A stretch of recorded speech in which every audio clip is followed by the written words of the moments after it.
মধ্যে অল্প পরিমাণ দই অ্যাড করলাম, একটু অন্যরকম ফ্লেভারের জন্য তন্দুরি মশলা অ্যাড করব, হলুদ গুঁড়ো অ্যাড করব, লঙ্কার গুঁড়ো অ্যাড করব,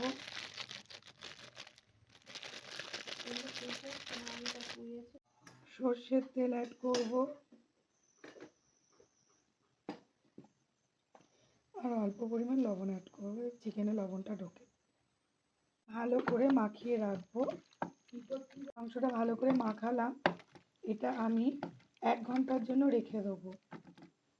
তেল দিয়ে দিলাম, এবার কড়ার মধ্যে থেতো করা গরম মশলা দিয়ে দেবো, এতে ফ্লেভারটা ভালো আসবে। ছোটো এলাচ, লবঙ্গ আর দারচিনি আছে। গরম হয়ে গেছে, এবার পেঁয়াজ কুচি দেবো।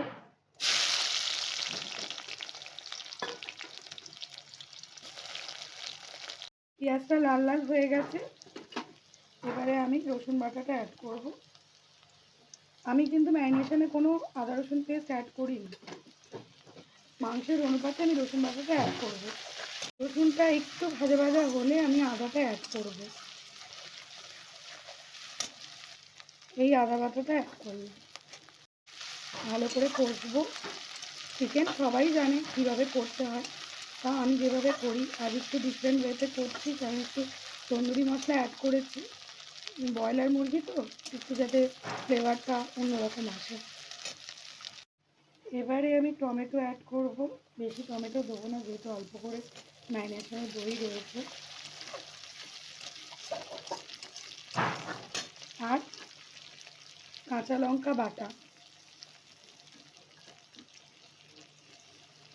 গলে যায় একটু লবণ অ্যাড করে দেবো, হলুদ গুঁড়ো দেবো কারণ ম্যারিনেশনে দেওয়া ছিল হলুদ, অল্প ধনে গুঁড়ো অ্যাড করব, অল্প জিরের গুঁড়ো অ্যাড করব। ভালো করে মশলাটা কষে নেব। তেল ছেড়ে গেছে, এবার মাংস আর আলু একসাথে অ্যাড করব, যেহেতু নতুন আলু গলে যাবে তাড়াতাড়ি নতুন আলু, ওই জন্য মাংস আর আলু একসাথে অ্যাড করব। আলুটা দিয়ে একটু কষি আগে, তারপর মাংসটা দেবো। অনেকে মাংস আগে আলু করে দেয়, আমি আগে একটু আলুটা দিয়ে কষবো, তারপর মাংস দেবো। মাংসটা অ্যাড করে দিলাম, মাংসটা ভালো করে এবার কষবো, ভালো করে মাংসটা কষবো।